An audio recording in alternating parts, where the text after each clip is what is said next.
২৬-এর লোকসভা নির্বাচন শেষ, ফলাফল বেরিয়ে গিয়েছে, কিন্তু ২৪ থেকেই এবার ২৬-এ নজর রাখছে রাজ্যের শাসক দল তৃণমূল কংগ্রেস। আজ কালীঘাটে গুরুত্বপূর্ণ বৈঠক রয়েছেন, বৈঠক করবেন তৃণমূল নেত্রী মমতা বন্দ্যোপাধ্যায়। সেই বৈঠকে উপস্থিত থাকতে বলা হয়েছে জয়ী তৃণমূল প্রার্থী এবং জেলা সভাপতিদের। এ বিষয়ে বিস্তারিত জানবো, আমাদের সঙ্গে সরাসরি রয়েছে আমাদের প্রতিনিধি সোমরাজ। সোমরাজ, এই বৈঠকে কারা কারা উপস্থিত থাকছেন, কখন শুরু হবে এবং মূলত যেটা জানার, এই বৈঠকে কোন কোন বিষয়ে আলোচনা হবে?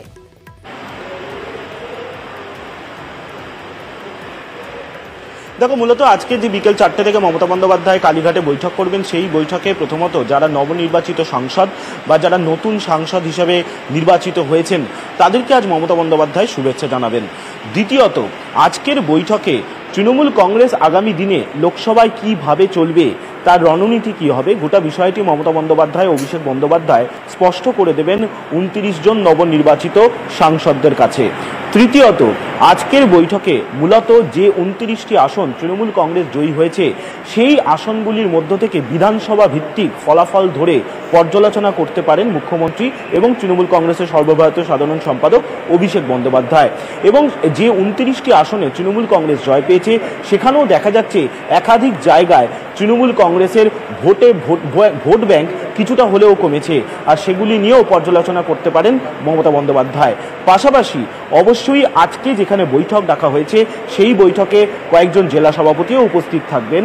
তাদের উপস্থিতিতেই ব্লক ভিত্তিক যে রিপোর্ট তৃণমূল কংগ্রেসের তরফে ইতিমধ্যেই চাওয়া হয়েছে, সেই ব্লক ভিত্তিক একাধিক জায়গার রিপোর্টও তৃণমূল কংগ্রেসের শীর্ষ নেতৃত্বের কাছে এসে পৌঁছেছে। তা ধরেও জেলা সভাপতিদের কাছ থেকে জানতে চাইবেন মমতা বন্দ্যোপাধ্যায় ও অভিষেক বন্দ্যোপাধ্যায়। ফলত রাজনৈতিকভাবে মনে করা হচ্ছে আজকের এই বৈঠক নিঃসন্দেহে যথেষ্ট গুরুত্বপূর্ণ হতে চলেছে এবং সেক্ষেত্রে ২০২৬-এর বিধানসভা নির্বাচনে কিভাবে তৃণমূল কংগ্রেস এগোবে তার একটা ব্লুপ্রিন্টও আজকে তৈরি করে দেওয়া হতে পারে সাংসদদের উপস্থিতিতে জেলা সভাপতিদের কাছে বলেই মনে করছে রাজনৈতিক মহল। বেশ, ধন্যবাদ সোমরাজ। একটু বনগাঁ লোকসভা দিকে নজর রাখি, কারণ সেখানে গোটা দক্ষিণবঙ্গ জুড়ে সবুজ ঝড় হলেও সেখানে গিয়ে একেবারে থমকে গিয়েছে, অর্থাৎ বাধাপ্রাপ্ত হয়েছে এই সবুজ ঝড়। বনগাঁ লোকসভা কেন্দ্রে হেরে গিয়েছে তৃণমূল কংগ্রেস প্রার্থী, আর তা নিয়ে ইতিমধ্যেই সামাজিক মাধ্যমে বিদ্রুপের ঝড়, একের পর এক পোস্ট রাজ্যের শাসক দল তৃণমূল কংগ্রেসেরই, আর যা নিয়ে সভাপতি কটাক্ষ করতে ছাড়ছে না বিজেপি। আমাদের সঙ্গে সরাসরি রয়েছে আমাদের প্রতিনিধি অনিরুদ্ধ। এই জায়গা থেকে একটু বোঝার চেষ্টা করব, বনগাঁ লোকসভা কেন্দ্রে হার সেখানে আমরা দেখতে পেলাম তৃণমূল কংগ্রেসের। ইতিমধ্যেই পর্যালোচনা শুরু হয়েছে দলের অন্দরে, কিন্তু দলের অন্দর থেকেই একাধিক বিদ্রুপ পোস্ট সামাজিক মাধ্যমে, আর জানিয়ে কটাক্ষ করছে স্বভাবতই বিজেপি।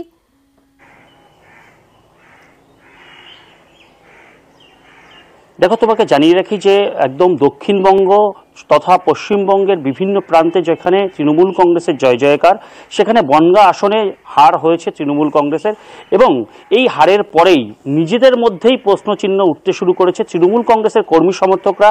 ইতিমধ্যে বনগাঁর বিভিন্ন সামাজিক মাধ্যমে তারা পোস্ট করতে শুরু করেছেন। দলের সঙ্গে যারা থেকেছেন, দলের সঙ্গে প্রার্থীর সঙ্গে থেকে ছবি তুলেছেন এবং পরবর্তীতে দলকে হারানোর জন্য চেষ্টা করেছেন, তেমনি একাধিক বিদ্রুপের সামাজিক মাধ্যমে সেই পোস্ট করা হয়েছে এবং তৃণমূল কংগ্রেসের কর্মীরাই সেই পোস্ট করছেন এবং তারা চাইছেন যারা এই ধরনের গাদ্দারি করেছেন, দলের সঙ্গে থেকে দলের সঙ্গে ছবি তুলে পোস্ট করে পার্টিকে ভুল পথে পরিচালনা করেছেন এবং পরবর্তীতে হারানোর জন্য চেষ্টা করেছেন, তাদের বিরুদ্ধে ব্যবস্থা নেওয়া হোক, এরকমই কিন্তু দাবি তুলেছেন তারা সামাজিক মাধ্যমে। আমরা এরকমই একজনের সঙ্গে কথা বলেছিলাম, তিনি কিন্তু জানিয়েছেন যে বনগাঁ পৌর এলাকাতে এই ব্যাপক পরিমাণে হার, অর্থাৎ বনগাঁ লোকসভা কেন্দ্রে শান্তনু ঠাকুর ৭৩,৬৯৩ ভোটে জিতেছেন, সেখানে বনগাঁ পৌর এলাকাতেই ২০,০০০-এর বেশি ভোটে লস রয়েছে তৃণমূল কংগ্রেসের। জানিয়ে এই প্রশ্ন তুলেছে তৃণমূল কংগ্রেসের কর্মী সমর্থকরা। ইতিমধ্যে এই বিষয়ে বনগাঁ জেলা তৃণমূল কংগ্রেসের সহসভাপতি জানিয়েছেন যে তাদের নজরে আছে, সামাজিক মাধ্যমে বিভিন্ন রকম পোস্ট হচ্ছে, কারণ তৃণমূল কংগ্রেসের কর্মীরা এবারের নির্বাচনে তীব্র দাবদাহের মধ্যে দিয়ে প্রচার করেছে, জেতার আশা ছিল, জিততে পারেনি, সেই কারণেই তাদের যে বহিঃপ্রকাশ সেটা হয়তো বা সামাজিক মাধ্যমে করছেন।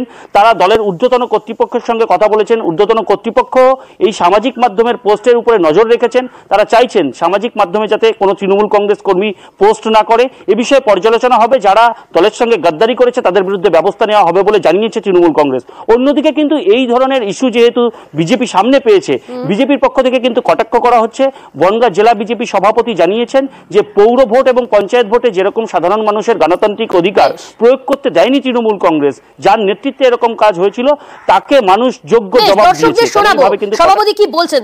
আপাতত তোমাকে ধন্যবাদ। বনগাঁ পুরসভার 9 নম্বর ওয়ার্ডের যুব তৃণমূল কংগ্রেসের সভাপতি সৌভিক বিশ্বাস, তার কি প্রতিক্রিয়া এই বিষয়ে শুনুন আপনারা। কারণ এই 43 ডিগ্রি 44 ডিগ্রি তীব্র দাবদাহের মধ্যে যারা এই নির্বাচনে পরিশ্রম করেছে, তাদের প্রার্থীর সমর্থনে, দলের সমর্থনে, প্রতীকের সমর্থনে তারা এই পরাজয়কে মানতে পারছে না এবং তাদের যে মনের যে জ্বালা, সেই জ্বালা তারা সোশ্যাল মিডিয়ার মধ্যে দিয়ে বহিঃপ্রকাশ করছে। আর কিছু মানুষ যারা এই নির্বাচনে ঠান্ডা ঘরে বসে থেকে নির্বাচনটাকে কিভাবে আরও পিছিয়ে দেওয়া যায়, দলকে এবং প্রার্থীকে নির্বাচন থেকে পিছিয়ে দেওয়া যায়, যারা চক্রান্ত করেছে, তারা সেই যে পোস্টগুলো তাদের গাত্রদাহ হচ্ছে এবং তার অভিব্যক্তি তারা প্রকাশ করছে। পৌরসভা যেভাবে রিগিং হয়েছে, বুথ দখল করে যেভাবে ভোট জোর করে মানুষের ভোটার অধিকার কেড়ে নিয়েছে, তার জন্য পৌর এলাকার মানুষ সুযোগ পেয়েছে, সুযোগটা কাজে লাগিয়ে এদেরকে বুঝিয়ে দিয়েছে যে জোর করে সবকিছু আদায় করা যায় না। ফেরিঙ্গিতপূর্ণ মন্তব্য দিলীপ ঘোষের। সোশ্যাল মিডিয়ায় দিলীপ ঘোষের পোস্ট ওল্ড ইজ গোল্ড, এরপরে নতুন করে জল্পনা শুরু হলো। বর্ধমান দুর্গাপুর কেন্দ্রে তৃণমূলের কাছে পরাস্ত হয়েছেন দিলীপ ঘোষ। একাধিকবার দলের সমালোচনা করেছেন বিজেপির প্রাক্তন রাজ্য সভাপতি। আর এবার ফের দিলীপের সেই বার্তা এবং বার্তা ঘিরে নতুন করে জল্পনা শুরু হয়েছে। যখন পার্টির বিপর্যয় হয় তখন পেছনে তাকানোর দরকার আছে। যারা পার্টি দাঁড় করিয়েছেন, যারা পার্টিকে জিতিয়েছেন, তাদেরকে সঙ্গে নিতে হয়। সেরকম অনেক কার্যকর্তা বসে আছেন, যে কোনো কারণে কাজ করেননি, তাদেরকে সঙ্গে নেওয়া উচিত পার্টিকে এগিয়ে নেওয়ার জন্য, যারা দূর নিয়ে এসছেন পার্টিকে। গত বৃহস্পতিবারে মৌলিজেন স্ট্রিটের অফিসে গিয়েও একই বার্তা দেন দিলীপ ঘোষ। পার্টি হেরেছে পশ্চিমবাংলায়, সেই জন্য অনেকের মন বিচলিত হয়েছে যে আমরা যেভাবে এগোচ্ছিলাম আটকে গেল কেন, সিট কমে গেল কেন। চিন্তা তো হওয়া উচিত। পুরনোরা সবসময় ওল্ড ইজ গোল্ড, পুরনোদের ছেড়ে দিলে বিজেপি থাকবে না, সেটা অন্য।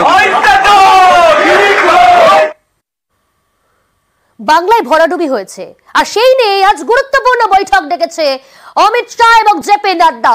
প্রত্যেক রাজ্যের সভাপতিদের নিয়ে কিন্তু এই বৈঠক, অর্থাৎ দিল্লিতে হবে এই বৈঠক, পর্যালোচনা বৈঠক।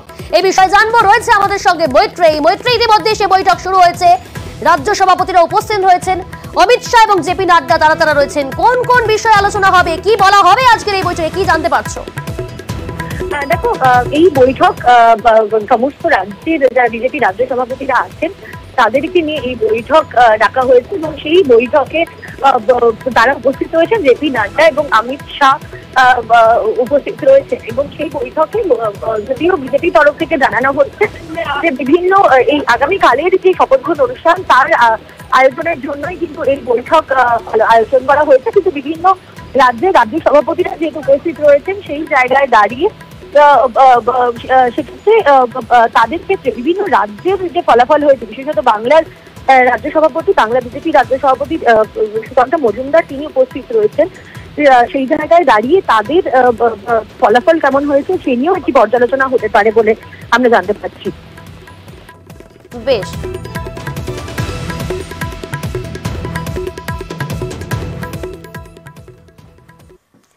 আর এদিকে ভোটের ফল প্রকাশের পরে বিধানসভা ভিত্তিক পর্যালোচনা তৃণমূল কংগ্রেসের। বাঁকুড়া লোকসভায় তৃণমূল জয় পেলেও কাঁটা হয়ে রইল বাঁকুড়া শহর। 24টি ওয়ার্ডের মধ্যে 21টিতে এগিয়ে গেরুয়া শিবির। আরো বিস্তারিত জানবো, আমাদের সঙ্গে সরাসরি রয়েছে আমাদের প্রতিনিধি প্রিয়ব্রত। বাঁকুড়া লোকসভা কেন্দ্রে কিন্তু সেখানে জয়লাভ করলেও পিছিয়ে রয়েছে বেশ কয়েকটি আসনেও। সেই জায়গা থেকে কাটাছেঁড়া শুরু হয়েছে, পর্যালোচনা শুরু হয়েছে। এখনো পর্যন্ত কোন কোন আসন এবং কোন কোন জায়গায় সংগঠন দুর্বল বলে মনে করছে রাজ্য শাসক দল তৃণমূল কংগ্রেস? দেখো এখনই এই ময়নাতদন্ত শুরু হয়েছে বলা চলে, কেননা যেমনটা তুমি বলছিলে যে বাঁকুড়া লোকসভা জয়ী হয়েছে তৃণমূল কংগ্রেস, এবং যেটা দেখা গেছে যে কেন্দ্রীয় নেতৃত্ব সুভাষ সরকারকে হারিয়ে অরূপ চক্রবর্তীর জয় হয়েছে, কিন্তু বাঁকুড়া বিধানসভা এলাকা, মূলত বাঁকুড়া পৌরসভা এলাকাতেও মানুষ তৃণমূল কংগ্রেসের যে সংগঠন সেভাবে পোক্ত নয়, কেননা এই ভোটের রেজাল্টে সেটা পরিষ্কার হয়েছে। কেননা দেখা যাচ্ছে যেখানে বাঁকুড়া পৌরসভা এলাকায় যেখানে 2021-এর বিধানসভা নির্বাচনে সেখানে বিজেপি উত্থান হয়েছিল এবং নীলাদ্রি শেখর দাঁড়ার জয় হয়েছিল পৌরসভা এলাকার বেশ কিছু ওয়ার্ড যেখানে জয়ী হয়েছিল বিজেপি। তারপরে কিন্তু 2022-এ পৌরসভা ইলেকশন হয়, সেখানে দেখা যায় যে 21টি ওয়ার্ড 24টি ওয়ার্ডের মধ্যে সেখানে দখল করে তৃণমূল কংগ্রেস। এরপরে 2 বছরের মধ্যে কি এমন হলো যে আবার 2024-এর এই লোকসভা ইলেকশনের মধ্যে সেখানে দেখা যাচ্ছে যে 21টি ওয়ার্ডে পিছনে রয়েছে তৃণমূল কংগ্রেস, যেখানে সিংহভাগ আসন প্রায় দখলে রেখেছে বিজেপি এবং গেরুয়া শিবির। সেখানেই মূলত কাটাছেড়া শুরু হয়েছে। এই মুহূর্তে কার দোষ ছিল, যেসব সরকারি প্রকল্প সেগুলো কি মানুষের কাছে পৌঁছতে পারেনি, বা পৌঁছলে সেই প্রকল্প কারা দিচ্ছেন সেটাও হয়তো বুঝতে অসুবিধা হয়েছে। এই নিয়ে একটা আলোচনা শুরু হয়েছে, কাটছাট শুরু হয়েছে। বলা চলে যে কার দোষ কার গুণ এখনই পড়ে যাবে না, কিন্তু মানুষ যেটা বলছে, যেটা ওয়াকিবহাল মহলের ধারণা, যে এই লোকসভা ইলেকশনে যেখানে বাঁকুড়ার বিধানসভা এলাকা মূলত শহর ভিত্তিক এলাকা, সেখানে শিক্ষিত মানুষের বাস, এবং সেই শিক্ষিত মানুষের কাছে যেভাবে প্রকল্প নিয়ে যাওয়া হয়েছে এবং যদিও ভাবে বলা হয়েছে যে এটা প্রকল্প, সেই প্রকল্পের কথা কিন্তু মানুষ আগেভাগেই জানতে পেরেছে এবং সেই কারণে বিজেপিতে আস্থা রেখেছে, এমনটা দাবি কিন্তু বিজেপির পক্ষ থেকেও করা হয়েছে। অন্যদিকে তৃণমূল কংগ্রেসের দাবি যে এখনই কিভাবে হার হয়েছে, কেনই বা পৌরসভা এলাকায় এইভাবে 21টি ওয়ার্ডে হারতে হলো তৃণমূলকে, অন্যদিকে এত ভালো রেজাল্ট হওয়ার পরও, সেটা নিয়ে এখনই ময়নাতদন্ত শুরু হয়েছে। বলা চলে যে এরপরে হয়তো তদন্ত করে দেখা হবে, যদি কারো ভুল থাকে, কারো ত্রুটি থাকে, সব মিলিয়ে 24-এর পর 26-এ নজর, এবং 26-এ নির্বাচনের আগে কিন্তু বিভিন্ন জায়গায় ইতিমধ্যে যেখানে হেরে গিয়েছে বা যেখানে আসন সংখ্যা কমেছে বিধানসভা ওয়ারি, সেখানে কিন্তু ইতিমধ্যেই পর্যালোচনা বৈঠক শুরু করছে রাজ্য শাসক দল তৃণমূল কংগ্রেস। ধন্যবাদ প্রিয়ব্রত। তৃণমূল এবং বিজেপি কি প্রতিক্রিয়া এই বিষয়ে উঠে এসেছে শোনাবো আপনাদের। কি কারণে এই রেজাল্ট আমাদের হলো সেটা কিন্তু আমরা দলগতভাবে আমরা সেটাকে খতিয়ে দেখব, কেন হলো, কি কারণে হলো, সেটা নিশ্চয়ই আমরা খতিয়ে দেখব। যদি কোথাও আমাদের ঘাটতি থাকে বা আমাদের সাংগঠনিক কোনো ঘাটতি থাকে, সেটা নিশ্চয়ই আমরা দলের মধ্যে আলোচনা করে আমরা আগামী দিনে বাঁকুড়া বিধানসভা এবং বাঁকুড়া টাউন আমাদের যাতে আমরা মমতা বন্দ্যোপাধ্যায়ের হাতে তুলে দিতে পারি, সেই চেষ্টা আমি কিন্তু করব। সাধারণ মানুষের জন্য, মধ্যবিত্ত মানুষের জন্য এবং দেশের সুরক্ষা, অর্থনৈতিক প্রগতি, বিভিন্ন ইনফ্রাস্ট্রাকচারে যেভাবে আর কি দেশ শক্তিশালী হয়েছে, সোশ্যাল মিডিয়া এবং খবরাখবর বেশি রাখেন তাদের কিন্তু এই ভোটে মোদিজির প্রতি আস্থা দেখানোর সেই চিত্র ফুটে উঠেছে বিভিন্ন জায়গায় জায়গায়।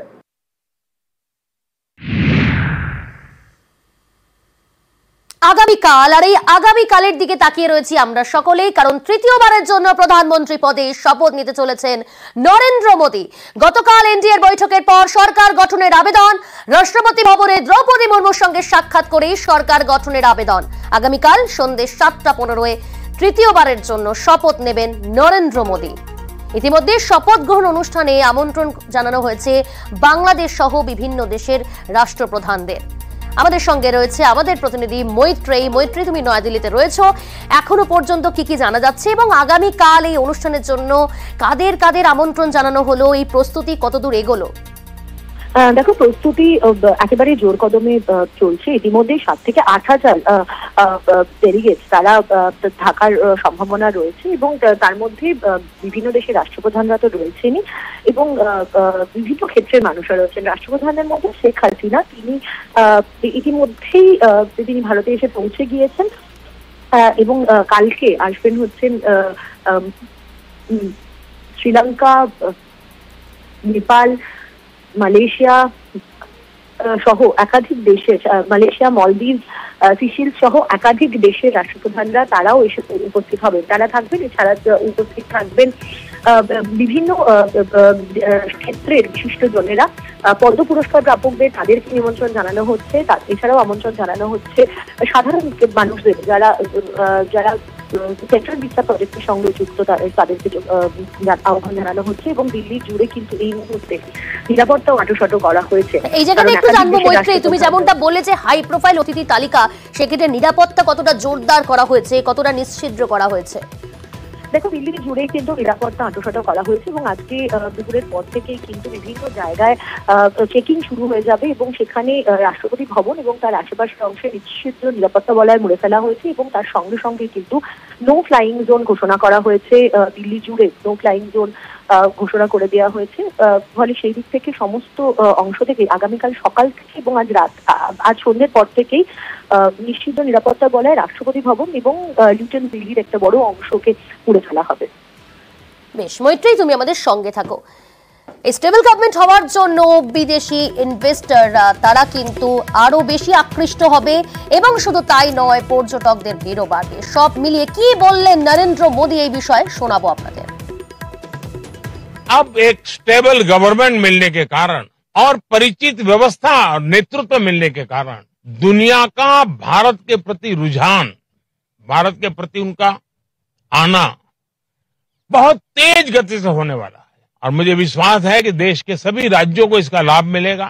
विकास के नए ऊंचाइयों को छूने में एक वैश्विक भागीदारी का वातावरण आने वाले 5 साल में बनने वाला है। আবার নজর রাখতে হচ্ছে দিল্লির দিকে, কারণ সেখানে আজ কংগ্রেসের ওয়ার্কিং কমিটির বৈঠকে সোনিয়া গান্ধী, রাহুল গান্ধী, প্রিয়াঙ্কা গান্ধী, মল্লিকার্জুন খাড়গে সহ ওয়ার্কিং কমিটির শীর্ষ নেতারা।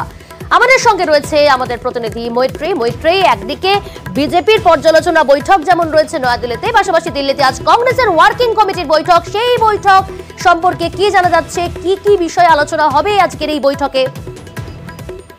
দেখো, এখনো পর্যন্ত কংগ্রেসের এই জয়ের পরে কংগ্রেস ওয়ার্কিং কমিটি আলাদা করে বসেনি। ইন্ডিয়া জোটের বৈঠক হয়েছে, কিন্তু কংগ্রেস ওয়ার্কিং কমিটি অর্থাৎ কংগ্রেসের যারা শীর্ষ নেতাদের যে কংগ্রেস ওয়ার্কিং কমিটি তারা আজকে বৈঠকে বসেছেন। ইতিমধ্যেই বৈঠক শুরু হয়ে গিয়েছে।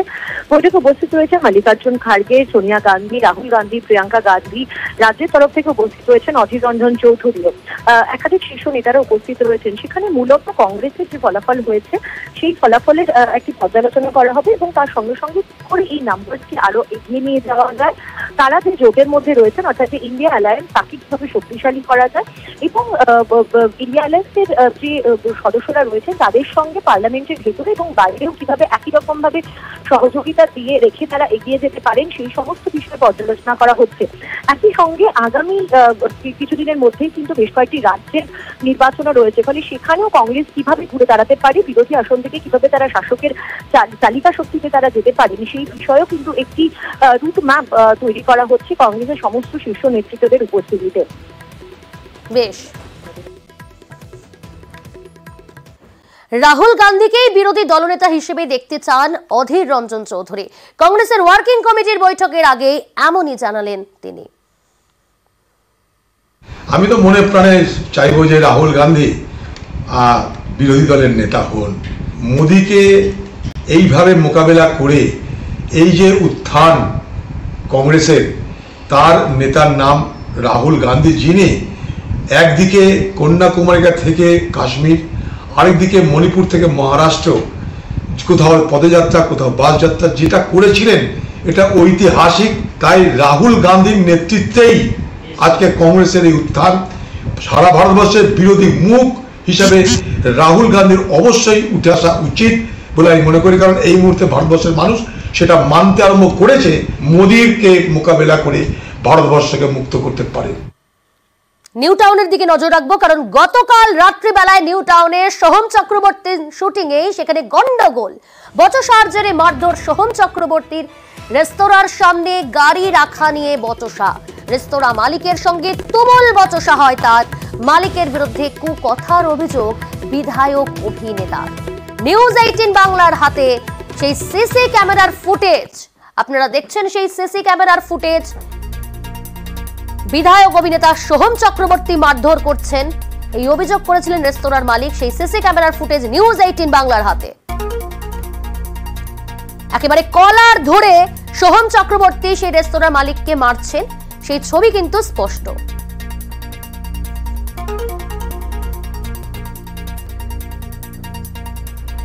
রেস্তোরাঁর মালিক কি বলছেন তার কি অভিযোগ শুনুন আপনারা। সোহম উপর থেকে উঠে এসে বলছে কে বলেছিস, তুই বলেছিস? হ্যাঁ, কেউ কোনো পরিচয় জানলো না, কিছু করলো না, সঙ্গে সঙ্গে আমার বুকের কলার ধরে এইখানে একটা ঘুষি মারলো। ওদের কিছু স্টাফ 7-8 জন আমাদের রেস্টুরেন্টের টি শার্ট পরে রয়েছে, সবাই চিনতে পারছে রেস্টুরেন্টের স্টাফ, তাদেরকে ধরে ধরে মারছে। একজন অভিনেতা এবং এমএলএ, একজন জনপ্রতিনিধি এইভাবে একটা সাধারণ মানুষের সঙ্গে যদি ব্যবহার করতে পারে, গায়ে হাত তোলে, তাহলে উনি কিসের প্রতিনিধি? চক্রবর্তী তার বক্তব্য যে অভিষেক বন্দ্যোপাধ্যায় সম্পর্কে মন্তব্য করছিলেন, কথা বলছিলেন ওই রেস্তোরাঁর মালিক। কি বললেন সোহম চক্রবর্তী শুনুন। শর্টটা হয়ে যাওয়ার পর আমি নিচে আসি, কি হয় জিজ্ঞেস করি, এবং দুম করে এরকম পুলিশটা অন ডিউটি যারা রয়েছে তাদের গায়ে হাত, এবং এরকম একটা হটকারিতার সিচুয়েশন। দাদা আপনি নাকি তাকে মারধর করলেন, মালিককে এমনটাই বললো তিনি। হ্যাঁ, সে তো করেছি। দেখো, গালাগালি করবে উল্টোপাল্টা ভাবে, ঠিক আছে, এবং সর্বোপরি অভিষেক বন্দ্যোপাধ্যায়কে নিয়ে গালাগালি করবে, হ্যাঁ, সেটা তো মানা যায় না। যাই হোক, মোটামুটি করেছি, 2-4 চর মেরেছি, দোকানটা ধাক্কা মেরেছি, করেছি। লোকাল থানায় জানিয়েছি, অফিসাররা এসেছিল, তাদেরকে নিয়ে গিয়ে তারা ইনভেস্টিগেট করবে। আইসিডিএস কেন্দ্রে অভিভাবকদের বিক্ষোভ, নিম্নমানের খাবারের অভিযোগেই এই বিক্ষোভ। রান্না করা খিচুড়ি ফেলেই বিক্ষোভ অভিভাবক। মুর্শিদাবাদের হরিহর পাড়ার ঘটনা। আইসিডিএস কেন্দ্রে সেখানে নিম্নমানের খাবার দেওয়ার অভিযোগ, আর সেই কারণেই আজ অভিভাবকদের বিক্ষোভ।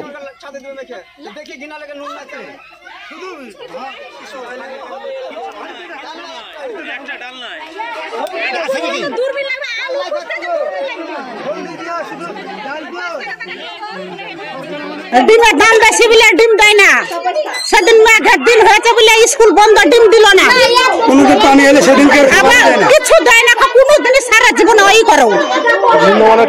হ্যাঁ, পচা খাবার দেয়, পচা কুমড়ে কিনে লেসবে, যেটা বাদ পড়া সেটা লেসবে, কিনে লেসে দিবে। লেখাপড়া তো হয়ই না, 9:30 আছে। আজকে কিন্তু কুমড়োটাই নাই, এটাই আমার দোষ, তাছাড়া আমার কোনো দোষ নাই, বুঝলে তো। ওরা সব চক্রান্ত করে এইসব আন্দোলনটা করছে, আমার কোনো সমস্যা নাই। বাচ্চাদেরকে পড়ানো হয় না, কে বলে পড়ানো হয় না, ও সম্পূর্ণ মিথ্যা কথা, ও সম্পূর্ণ মিথ্যা কথা, বুঝতে পেলে তো। 8টা থেকে আমার 10টার সময় করাই, বাচ্চারা খাবার নেওয়ার সময় 20টা বাচ্চারা আছে, তাও খাবারটা দিয়ে দিই, বাচ্চারা যেগুলো আছে সেগুলো পড়ায়। এরা সব বাড়িয়ে বাড়িয়ে চক্রান্ত করে বলছে, সম্পূর্ণ মিথ্যা কথা। নেশার টাকা না পেয়ে বাবাকে খুন, বাবাকে কুপিয়ে খুনের অভিযোগে ধৃত ছেলে। তুফানগঞ্জের ঘটনা, তুফানগঞ্জের ফুলবাড়ি 1 নম্বর গ্রাম পঞ্চায়েতের ঘটনা। ঘটনার পর এলাকায় পুলিশ পিকেট, এতটাই উত্তপ্ত হয়, বিশৃঙ্খলা পরিস্থিতি তৈরি হয়। নেশার টাকা না দেওয়াতেই বাবাকে খুন করলো ছেলে। গ্রেপ্তার করা হয়েছে সেই অভিযুক্ত ছেলেকে। মানে আমি তো অনেক পরে ঢুকছি, যাই দেখি ওর বাপরে কাইটা কুড়াল দিয়ে কাইটা ঘরের মেজে ফেলায় রাখছে, পা বান্ধা। আচ্ছা, আর ও কুড়াল নিয়ে বসেছিল, আমি এতটুকু দেখছি। মানে পা কি দিয়ে বাঁধা ছিল? কাপড় দিয়ে হবে। কূপটা তো অনেক জায়গায় লাগছে, এই জায়গায় একটা লাগছে, তারপরে এইখানে আছে, মাথায় আছে, মানে শরীরের বিভিন্ন জায়গায় কোপাইছে। অন্তঃসত্ত্বা স্ত্রীকে খুনের অভিযোগে ধৃত স্বামী। নদিয়ার গাংনাপুরের ঘটনা। দম্পতির মধ্যে মাঝে মধ্যেই অশান্তি চলত বলেই দাবি করছে পরিবার। আজ সকালে গন্ডগোলের জেরে স্ত্রীকে খুনের অভিযোগ। ধারালো অস্ত্র দিয়ে স্ত্রীকে খুন করেছে স্বামী, এমনটাই অভিযোগ। শ্বশুর ফোন করে বলছে যে আমরা রানাঘাট হসপিটালে, দাদা এই ব্যাপার কি হয়েছে, বলছে খুন করেছি, মেয়ের খুন করেছে, ছুরি দিয়ে খুন করেছে, ছুরি দিয়ে খুন করেছে আমার মেয়ের। আমার সে মেয়ে কই, আমার মেয়ের এনে দিক, আমার সে জামাই কই, খুন করেছে আমার জামাই। জানলা ভেঙে ঘরে ঢুকে এখন কি হয়েছে প্রথম দেখিনি। চাকুটা কে মারলো এখন তাও দেখিনি, কারণ স্বামী স্ত্রী দুজন ঘরে ছিল। এখন দুজনের মধ্যে যে যা হয়েছে দুজনের মধ্যে হয়েছে। আপনার ছেলে কোথায় এখন? গানপুর থানায়। মেয়েকে কে আনলো? আমি, আমার বাড়ির লোক আর আমার কাকিমা। মেয়েকে হসপিটালে এনেছে। মহিষাদলের সরকারি ব্যাংকে প্রতারণা। ব্যাংক কর্মীর বিরুদ্ধে টাকা হাতানোর অভিযোগ গ্রাহকদের থেকে টাকা নিয়ে অ্যাকাউন্টে জমা না করার অভিযোগ। ব্যাংকের সিসি ক্যামেরা বন্ধ রেখেই টাকা লোপাটের অভিযোগ। গ্রাহকদের চাপে পড়ে টাকা ফেরত অভিযুক্ত ব্যাংক কর্মী।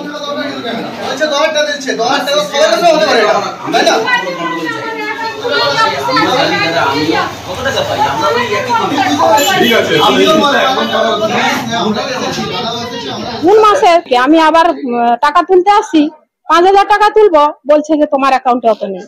আমি তখন বলি কেন, আমার অ্যাকাউন্টে তো থাকবার কথা টাকা। বলে না নেই, 4,000 টাকা আছে আর অ্যাকাউন্ট নেই। আমাকে আবার বললো কি আপনি কবে কবে তুলে নিয়েছেন, আপনার মনে নেই। এখন তো বলছেন উনি প্রথমে মানতে চায়নি, তারপরে বলছে টাকা ফেরত দিয়ে দেবো। মূল সমস্যাটা উনি মার্চ মাসের 14 তারিখে উনি বলছেন আমাকে 30,000 টাকা জমা দিয়েছেন, কিন্তু আমার সিস্টেমে জমা হয়েছে 20,000 টাকা, আমার খাতাতেও 20,000 টাকা ওনার সইও আছে। আবার তারপরে এপ্রিল মাসে টাকা তুলেছেন, মে মাসেও টাকা তুলেছেন। সিস্টেম অনুযায়ী যেই টাকা ছিল ওই টাকাই আছে। সমস্যা ওনারা ওই 10,000 টাকার জন্য বলছেন। উনি যখন এইভাবে সমস্যা করছেন, লোকজন জড়ো করছেন, বাধ্যগতভাবে আমি এটাকে ভুল, আমার ভুল নয় কিন্তু ভুল ভেবে আমি টাকাটা ফেরত দিয়ে দিয়েছি।